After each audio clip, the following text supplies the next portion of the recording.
করেছে। এবার চোখের পলকছে, এক হাতে ফুল আর অন্য হাতে মাটি আঁকড়ে বসুন। এবার মঞ্চ কাঁপাতে আছে কমলপুরের কলি অম্বালিকা দেবী।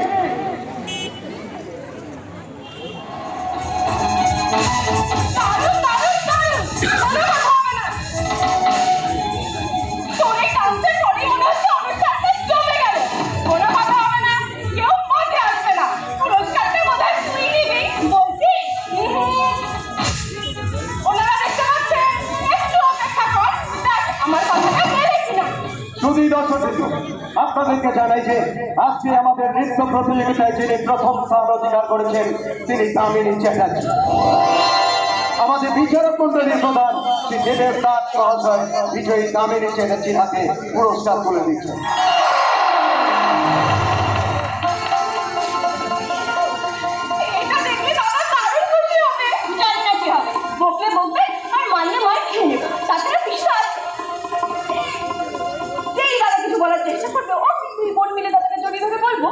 তুই না থাকলে আজকে তুই আসবি না দাদা।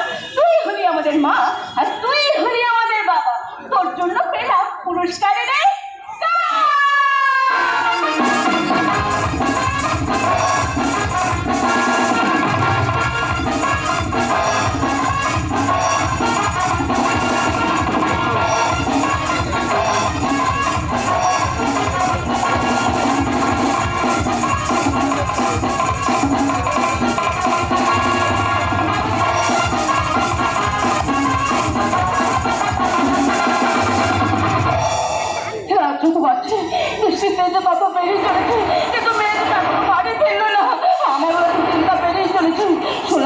ধান্য করে ছেলে নাকি কোন লরিওয়ালাকে মেরে নাক মুখ দিয়ে রক্ত বার করে দিয়েছে।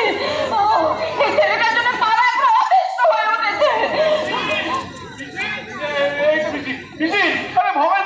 মুখ ভার করে বসে আছে, জিজ্ঞাসা করলাম কিছু খাবে কিনা, কোনো উত্তর দিল না।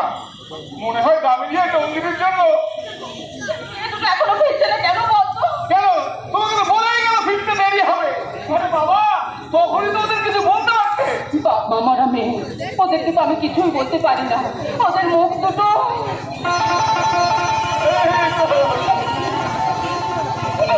আমি প্রথম হয়েছি, প্রথম হয়েছি। ওই বিচারক মন্ডলী দেবেন তাই বাবু আমাকে নিজের হাতে পুরস্কারটা তুলে দিয়েছেন। ওখানে সবাই কি বলছিল জানো? বলছিল এবার আমার সিনেমার নায়িকা চরিত্রে অভিনয় করার নি সেই রক্তের সোজা বন্ধে। তাই তো সে আর বলতে দিদি, আমি তো তোকে অনেকদিন আগে থেকে নায়িকা বলে মেনে নিয়েছি। দেখছিলি না ছেলেগুলো কেমন করছিল তার চোর তোলার সময়? দেখিনি? বলছিল মার সিটি ওই বাবা, তার ওখানে কি করে থাকতো তো? আর শোনো, ডাক্তার এইসবের মর্ম জীবনে বুঝবে না। দাদাকে বলবো এটা আমি ও দাদাকে নিয়ে তো ভেবো না তো বেশি। দাদাকে আমরা সেটিং করে নেবো। হ্যাঁ, সেটিং করে নেবো। দাদা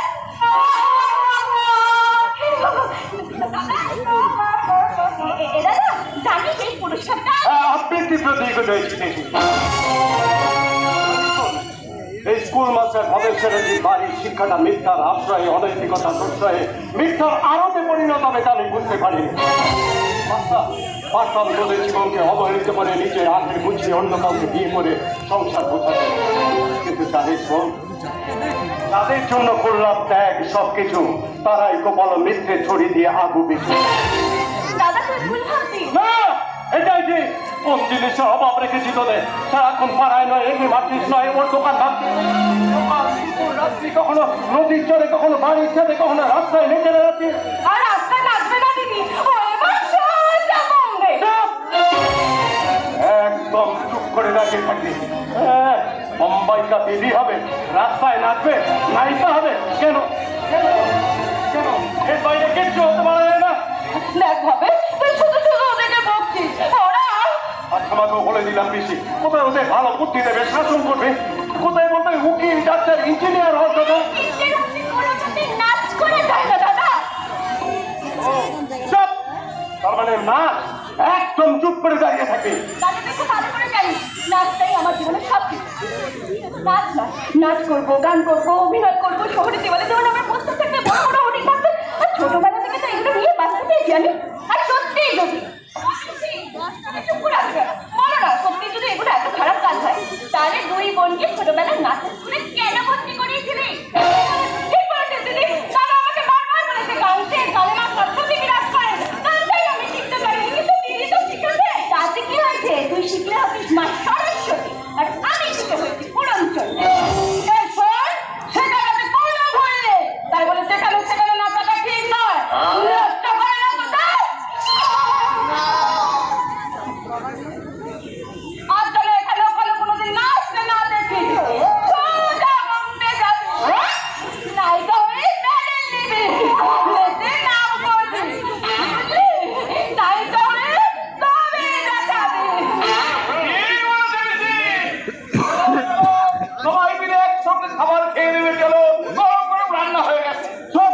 রাস্তায় ফেরোবে।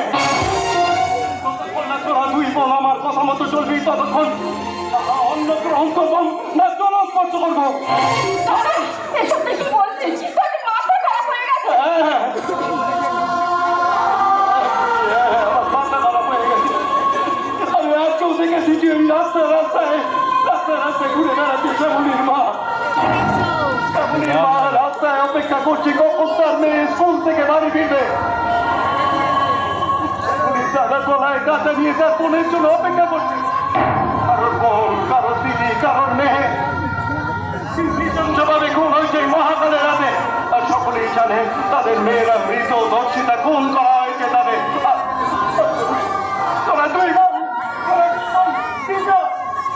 ওদের মতো রাস্তায় রাস্তায় পাগল হয়ে ঘুরে বেড়াই। আমার এই মতের সাথে আমি নিজেকে মারাতে পারলাম না দাদা। হ্যাঁ, যেই মেয়েগুলোকে খুন করা হলো, সেই মেয়েগুলোকে ধর্ষণ করা হলো, যেই মেয়েগুলোকে তাদের বাড়ি থেকে নয় পৃথিবী থেকে সরিয়ে ফেলা হলো, কোথায় তাদের খুনিকে ধরার চেষ্টা করবি তা নয়, আমাদেরকে ভয় দেখানো। আমাদেরকে বলছিস রাতের অন্ধকারে কোথাও যেও না, অন্ধকার হওয়ার আগে বাড়িতে চলে এসো। আরে এগুলো তো খুনিকে আরো বেশি করে আশকারা দেওয়া হচ্ছে দাদা। পুলিশ খুনিকে ধরবার চেষ্টা করছে। হ্যাঁ, শুধু চেষ্টাই করছে, ধরতে তাকে আর পারছে না। আর সে পুলিশ ধরতে পারছে না, কিন্তু এতে সতর্ক হতে ধরছে কোথায়? আমার এই দুই বোনের দিকে যে মেয়েটা নজর দেবে তার বাপের বিয়ে আমি।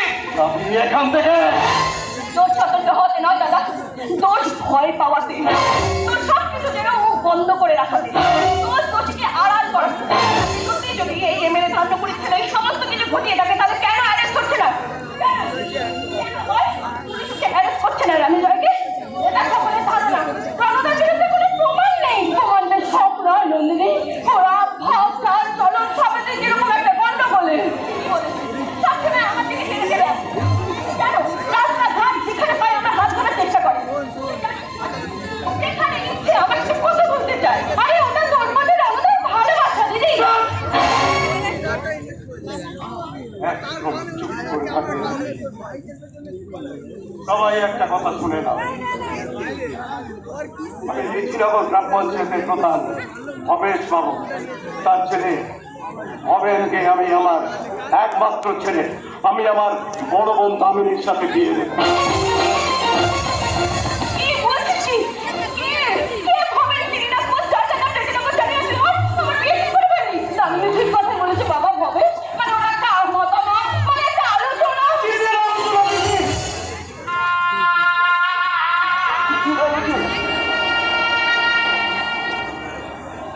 বাবা মা বলেছে আমার বোন, ওকে মানুষ করবার আগে আমি কারোর সাথে আলোচনা করেছি। ভাত খাইয়ে চুল বেঁধে স্কুল পাঠাবার সময় আমি কারোর মতামত নিয়েছি। পুজোতে নিজে ছেঁড়া পাঞ্জাবি পরে ঘুরেছি, আর ওদের নতুন জামা কাপড় দেওয়ার সময় আমি কোনো চিন্তা করেছি? আজ কিসের আলোচনা, কিসের মতামত? বাবা মরে যাওয়ার পর বড় দাদা হিসেবে তুই তোর কর্তব্য পালন করেছিস দাদা। বাবার কর্তব্যের মধ্যে এটাও পড়ে, অন্ধ শিক্ষিত ছেলে থেকে তার মেয়েটার বিয়ে দেওয়া। আমি সেটাই করছি। আমি এ বিয়ে করবো না। আমি ওনাকে কথা দিয়ে দিয়েছি, তুই কথা দিয়েছিস, তুই কিভাবে রাখবি সেটা তোর ব্যক্তিগত ব্যাপার। তোদের জীবনের উপর আমার কোনো অধিকার নেই। সে কথা বলিস দাদা, কিন্তু যেই মেয়েটাকে যেই ছেলেটাকে কেউ চিনি না জানি না কে তার, আমি কি করে বিয়ে করবো? কিন্তু বিকাশ বাবুর ছেলে ভবেন আমার ছাত্র ছিল। তাই নাকি?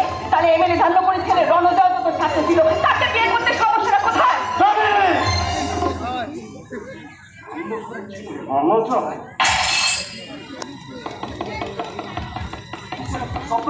মনে হতো গলায় কিছু ভাঙলো। মনে হচ্ছে জানলার কাঁচ ভাঙলো। দাঁড়া তো, আমি দেখছি। কাউকে কোথাও যেতে হবে না। এই দেখো ইটের সঙ্গে কাগজ জড়িয়ে জানালার কাজ ভেঙে ঘরের ভেতরে ফেললো। কে ফেললো দেখেছো? না তা দেখতে পাইনি, তবে দেখতে না পেলেও বলতে পারি এটা কার কাজ। আমি না করে স্পষ্ট করে বল কে ভাঙলো? আরে কে আবার ওই ধান্যপুরের বেটা রণজয়, জানোয়ার একটা। ওই দেখি কি লিখেছে।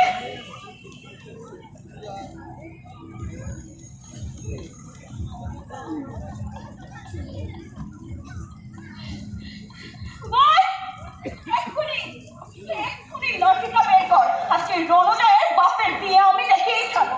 চল চল।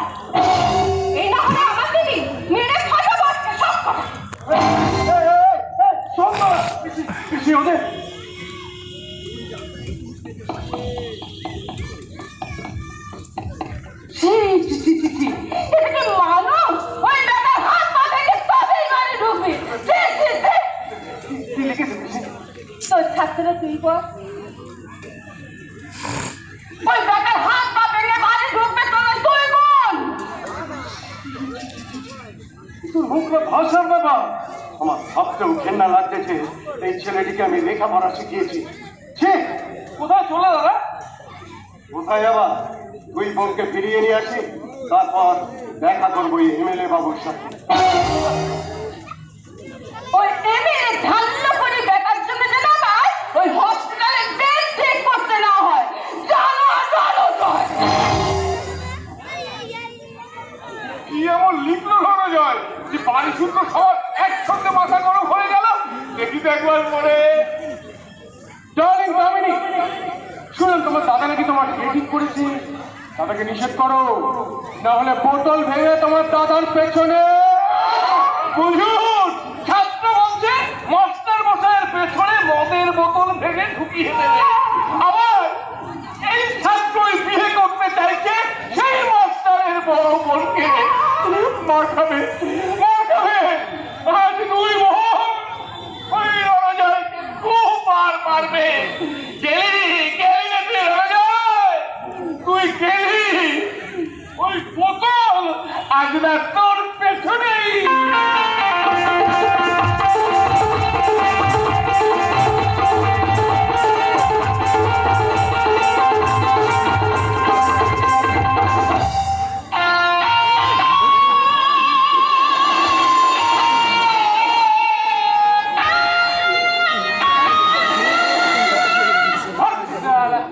কে শিবু বাজা?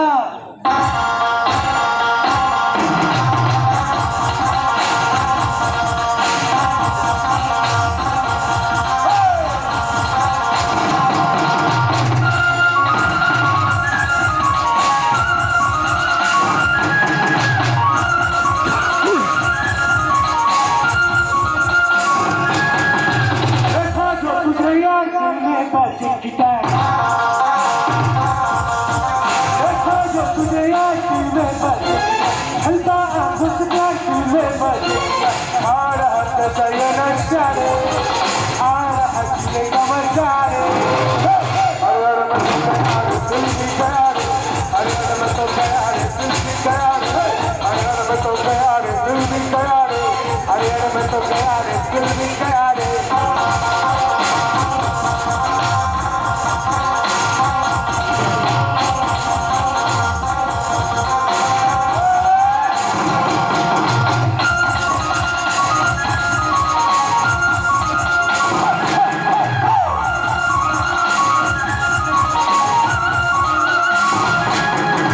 उनका भरम तोहर दिखा जाने वफा तेरा नाम, चलते चलते रुक जाऊं तो हो मैं मोहब्बत का चूमू चूमू तेरी बाहों में चूमू चूमू तेरी होठों में चूमू।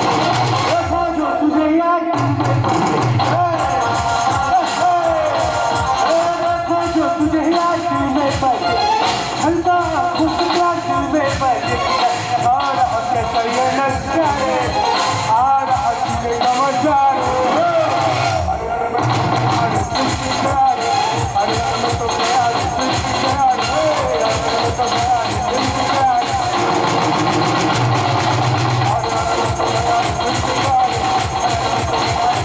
प्यार, अरे मैं तो प्यार दिल की प्यार, अरे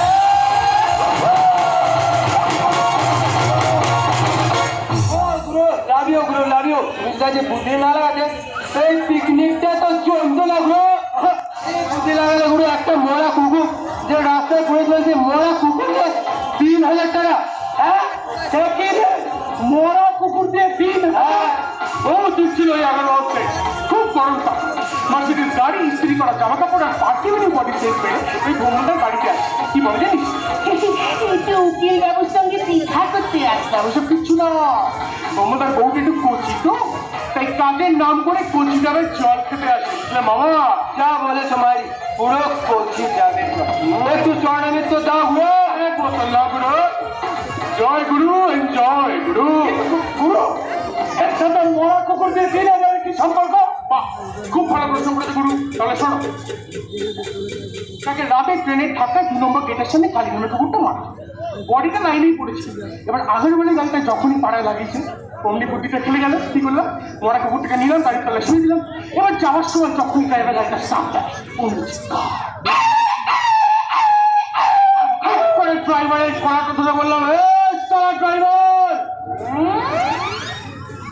কুকুরটা ঘুমাচ্ছিল, আবার গাড়ি চাপা দিয়ে মেরে দিবি। ওটা রাস্তার কুকুর বলে ওর জীবনে কোনো মূল্য নেই। এটা তো খুন। এবার ডাকলো বলবে, পুলিশ পুলিশ পুলিশ, খুন খুন খুন। চমনি মার্ডার হাত জোর। 5,000 চাইলাম, 3,000 দিল। 2,000 খাসি, 1,000 মদ। কি বুদ্ধি বাইনি গুরু, মরা কুকুর দিয়ে 3,000 টাকা রোজগার। যে কদিন আমি আজীবন একটু আনন্দ ফুর্তি মস্তি সব করে নেই, এরপর যখন আমি থাকবো না জেলে যাবে। মশলা ক্যাপ করে মুখে একটা লাভ দিয়ে চাপবে। কেন যাবো না? আমি কি চোর না টাকা? আমাকে যে মরতে হবে ভাই। না গুরু, কারণ আমি যাকে ভালোবাসি সে আমাকে পাত্তাও দেয় না। তালিকে যখনই বলি শোনো নিখোঁজ ছুটে এই সময়টা দিল বলে ভুল করছেন আপনারা। দামিনী না, ওর নাম উচিত ছিল নাগিনী, কিন্তু ওকে ছাড়া আমি বাঁচবো না রে পেটো। গুরু, হ্যাঁ গুরু, তুমি যে কাজটা বলেছিলাম সেই কাজটা করে একদম বিন্দাস করে দিয়েছি গুরু। এবার ভবেশ মাস্টার লাফাতে লাফাতে আসবে আমার কাছে, এত সাহস। আমি থাকতে বইয়ের বস্তুর কাছে অন্য গ্রামে। এই দমিনীকে যদি কেউ বিয়ে করে সেটা একমাত্র রণজয় চৌধুরী। কেন করিয়ে মিলে মহেন্দ্র চৌধুরীর ছেলে রণজয়, যার ভয় লাগা কাঁপে, যার ছায়াকে চোমরাজে পায় ভয় আমি, সে রণজয়। কি খুঁজে পাবে না রণজয়, কারণ মেয়েরে তোকে মাংসের ডাল বানিয়ে বাড়িতে নিয়ে যাবো, ততক্ষণ বেঁধে রাখবো যতক্ষণ তোর বাপ মহেন্দ্র চৌধুরী এসে ক্ষমা লাগবে। ওদের নিজে বুঝতে থাকে না, মা বোন জ্ঞানী শোনাকি আবার বিয়ের সংসারে স্বপ্ন দেখে। আমার দাদার পিছনে বোতল ভেঙে ঢোকাবি, হ্যাঁ? দাদা ওখানে পড়ে যাবি, আমি সামনে দাঁড়িয়ে কি করে কর?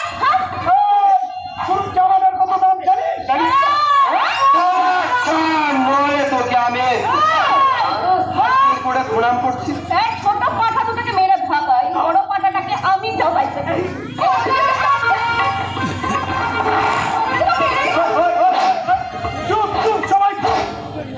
আমার বউ আর শান্তি বম চুরি বন্দুক কাছে কেউ পার করবি না। সবাই চুপ, সবাই চুপ, কিন্তু সবাই চুপ। তোর ছোট ছোট পাখি অনেকক্ষণ আগে লিজ গুটিয়ে পালিয়ে গেছে রে। চুপ সাবা, তুই নাকিও দেখ, তুই নাকিও দেখ। তোরা পাত্তাও দিল না, খরচাও করতে পারলো না।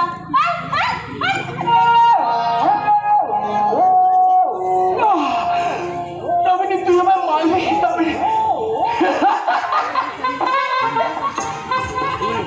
ওরা জানে তুই আমার বউ হবি, তাই কিছু বললো না। আমি তো করবো বিয়ে তোকে। আমার তো তখন অন্য করে বিক্রি করতে এসেছে, এটা ভালো মন্দ সব কিছু ভালো, তোর মতো মাথার লোম ফুটল। তোর দাদার জীবনে ভয় নেই? সাহস থাকলে তো শুয়ে দেখা দেখি। সাহস থাকলে তোর দাদাকে বলবি তোর বিয়েটা অন্য কোথাও করিয়ে রাখা। আজকে ঢিল মেরে তোর বাড়ির কাজ ভেঙেছি, কালকে বোম মেরে বাড়িটায় উড়িয়ে দেবো সারা। খুব ভালো হবে রে, মানে মরে গেলে তোর মতো ছেলেকে বিয়ে করতে যাবো না। আরে না বেবি, আমি তোকে মরতে দেবোই না। আমার দাদা আমার অন্য ঘরে বিক্রি করেছে, আর আমার বর কে নিয়ে তোর বরকে ভাগাবো, তারপর তোর স্মৃতিতে আমার সিঁদুর পড়াবো, বুঝলি পাগলে?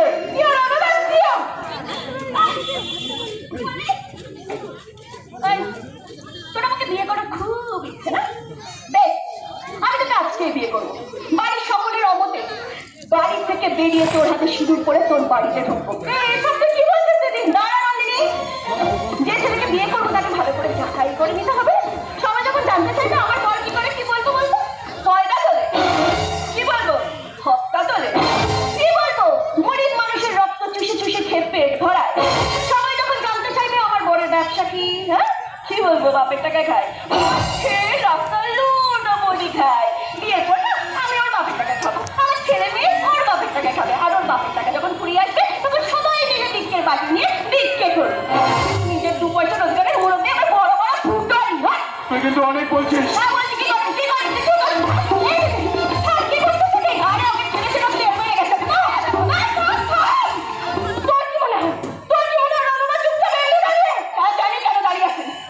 আমি জানি ও কি করতে পারে আর না পারে। তো গ্রামের ছোট ছোট মেয়েগুলো শরীর নিয়ে যেতে পারে না, ওদের হাত কেটে গলা কেটে চোখ